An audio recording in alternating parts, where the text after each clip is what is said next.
सभापति जी, ये कानून का राज है या जंगल का राज है?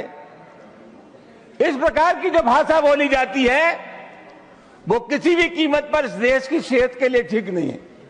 और मैं बहुत अफसोस के साथ ये कहना चाहूंगा कि बीजेपी की सरकार है, बीजेपी का कोई जिम्मेदार नेता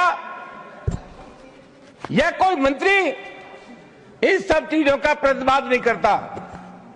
यह नहीं कहता कि इस प्रकार की जो भाषा बोलते हैं उनसे हमारा कोई संबंध नहीं है।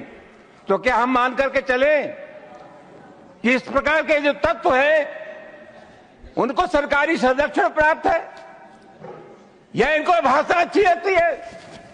सभापति महोदय, बार बार कहा जाता है और अभी कहा गया कि जो लोग होली में के त्योहार पर होली नहीं खेलना चाहते, और जैसा मैंने कहा जिनको रंग पसंद नहीं है वो हिंदुस्तान छोड़ दें।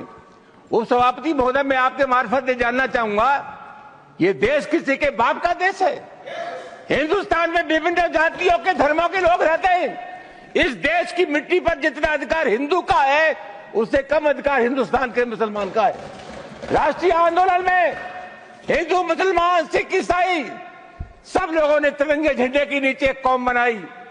आखिरी मुगल बादशाह जफर उसके बेटों का सर कलम कर दिया गया, बादशाह जफर के पास भेज दिया गया और अंग्रेजों ने कहा दमदमे में दम नहीं, अब खैर मांगो जान की, यह जफर ठंडी पड़ी अब तेग हिंदुस्तान की।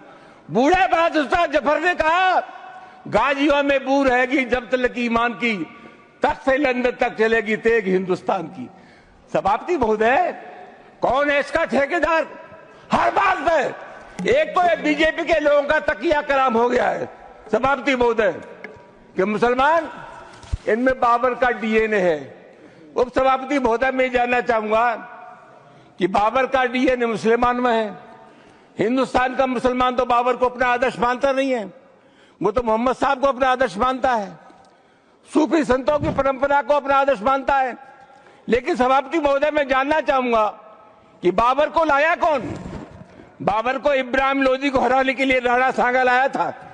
तो मुसलमान तो बाबर की औलाद है और तुम गद्दार राणा सांगा की औलाद हो, ये हिंदुस्तान में तय हो जाना चाहिए।